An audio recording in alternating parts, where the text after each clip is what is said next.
Now, a stark new UN report is projecting a severe hunger crisis in Nigeria. According to the latest analysis, over 34 million people are expected to face critical food insecurity during the peak of the lean season next year, between June and August.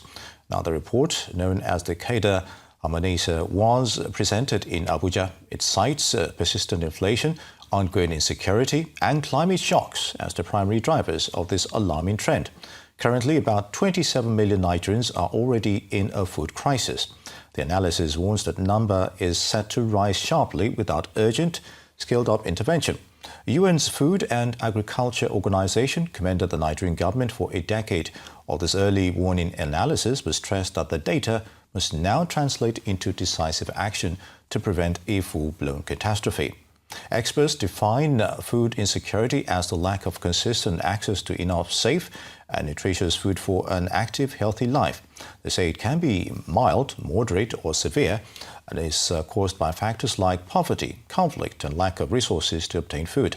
But concerns keep rising on how to grow the agricultural and food sector in Africa. Entrepreneur Osakwe joins us for a chat about this. It's good to have you with us. Thank you very much for having me. Good. So, looking at the figures, 27 million Nigerians in a food crisis. How did we get to this critical moment? And that's, should we be declaring a state of emergency at this rate? Absolutely. I think we should have been declaring a state of emergency maybe 10 years ago. Indeed. But as the UN highlighted, at least we now have, the government has sufficient early warning signals. Investments continue to go into the sector to ensure that we provide our farmers with the inputs they require to farm at the right time, and the sort of the resources and infrastructure. But we know that a lot more needs to be done. It's across many sectors as well, to be honest. But I think we continue to move, and there's a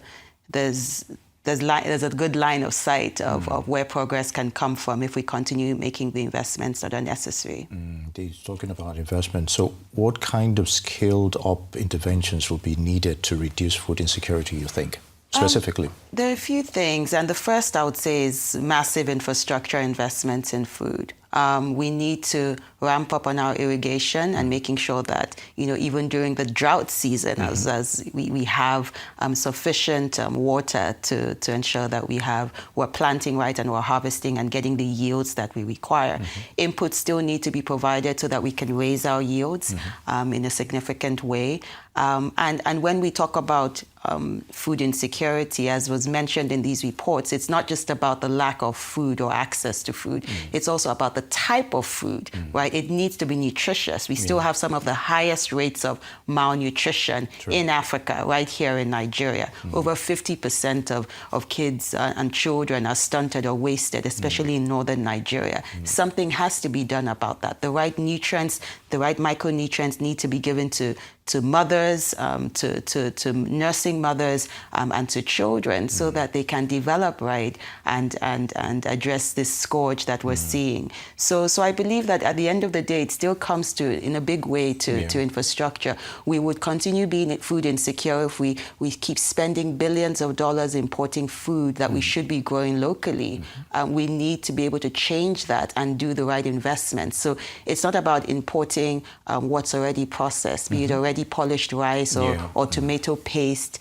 How do we transform the tomatoes that rot in Kano during the harvest season because they couldn't be taken out of the farm? How do we transport that into processing, the right cold storage infrastructure? I'm so sorry, I was going to take you up on the issue of storage facilities as well, because, you find out, especially during bumper harvest, we have all this food going into the stores, or rather they're not stored properly, but at the end of the day, there's very little for the people to have access to. There's a lot to be done. The government has its strategic grain reserves, as you know, and we have massive infrastructure in that space. And I think the government did a good job of, investing in these strategic grain reserves and building the infrastructure, but finding ways to partner with the private sector to ensure that the infrastructure was properly utilized and operationalized in a sustainable way and in a profitable or commercially driven way, while still making the impact. And that's what the government has been doing with some private investors, so that we ensure that we have spaces and we can buy from our farmers. And that leads to developing proper commodities exchanges and proper trade and price reflection. But we need also cold infrastructure, and that requires power. Indeed. Right? So it's not the 60% post-harvest losses we have in our fruits and vegetable value chain. If we just put conditioned warehouses in areas of this high food production, if we have conditioned trucks that offtake from the farm, moves it to the market, moves it to mile 12, it changes the game. And I know even Lagos State, they're doing a lot of work there, but this work needs to be quicker, it needs to be faster and even at a larger scale. That's the only way we can start changing the game when it comes to reducing harvest losses and ensuring we're food secure. So what will be the role of the private sector in that aspect, that last statement you just made?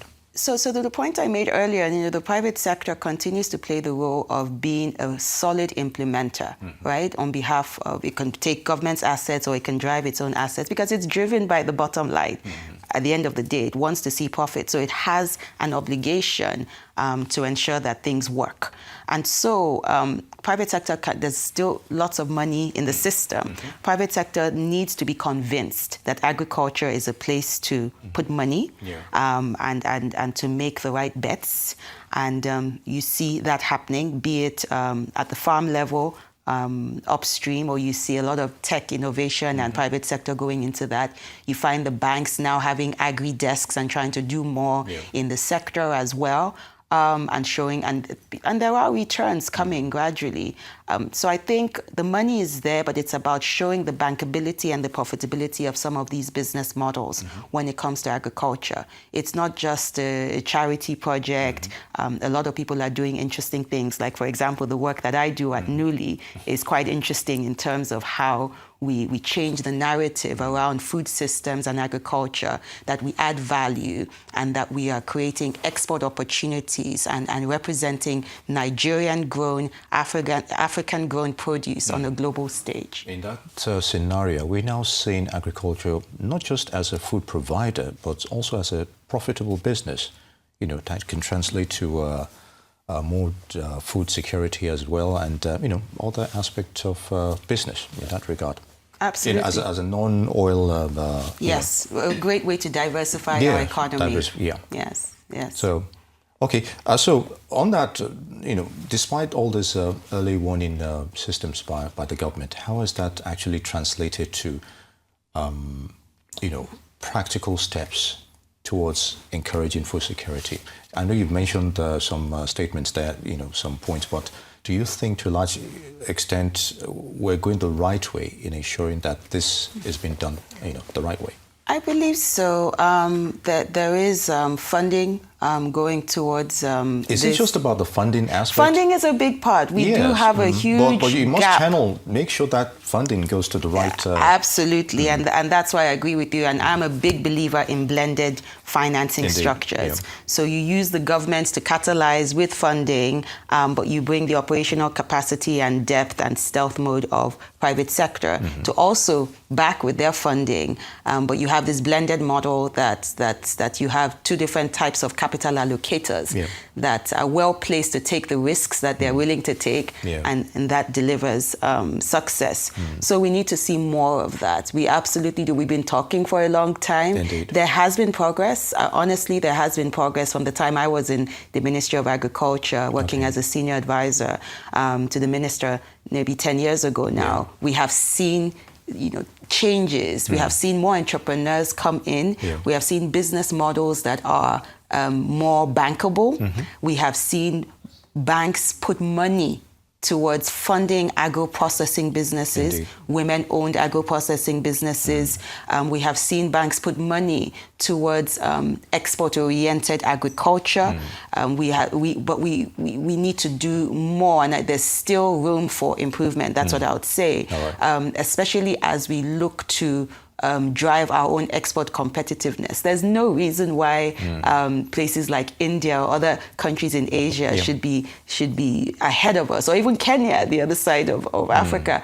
Our brothers and sisters over there are ahead of us in agriculture when we know we have the capacity, the people, and all of that. So there's a role the government has to continue playing, and we can move away from even just talking the farm and the inputs, like I mentioned earlier, infrastructure. It can go to even things as simple as a young entrepreneur in the private sector has put their money and their sweat into doing a new fruit brand, a product that is branded and they want to sell globally. But they can't find the money to do the certifications that these countries need for them to be able to export their products, right? Yeah. So why can't we find ways to support in a large-scale manner for these entrepreneurs to scale? They are still entrepreneurs at the heartbeat of our economy. Indeed. SMEs are the heartbeat. So I want to see a lot more focused efforts in this regard, and that's tangible, that it's not just talk, but something that truly translates at the end of the day to action. What about in instances where nature takes its course, where we have climatic conditions that it's beyond our control? Yes. So where do we go from there? You know, it's, as they say, act of God, right? There's nothing you can do. But again, the early warning signals that we were commended, the government has been commended for. And I know that even at the level of thinking through sustainability and being ready for these climate shocks, we have a government that's very focused on that. You know, you have the president who's actually appointed and someone in an office for climate and driving that agenda so that Nigeria is prepared as we think about ways for climate adaptation. Lots of venture capital is going towards innovations and startups that are doing things for climate resilience, and that drives resilience in the agriculture sector when it comes to these issues around climate. I love that it's also provided a focus for us to look inwards at what we have naturally. So some of our indigenous crops that we had long ago forgotten because somebody came from the West and says, grow rice or grow whatever. But we have things like acha, fonio in the north that we use at Nuli. It's drought resistant, it's tolerant through all these climate shocks. It's providing food, it's the hungry man food, as we say, for women and their families and their children. And it's a way of life. And we source from Jos. We source those products as a buyer, as a private sector buyer, and we source that and we use it in our menus, both here in Nigeria at all our restaurants, as well as our new restaurant in the US. So it's very exciting, and there are things to do, but we have to look inwards. Sometimes it's not about bringing solutions from outside. We have the solutions right here, and let's make sure that that's scaled up. Very good, interesting discussions there. Osakwe, entrepreneur, would like to thank you for your thoughts on agriculture and, of course, food security in Africa. It's good to have you with us. Thank you, Nii.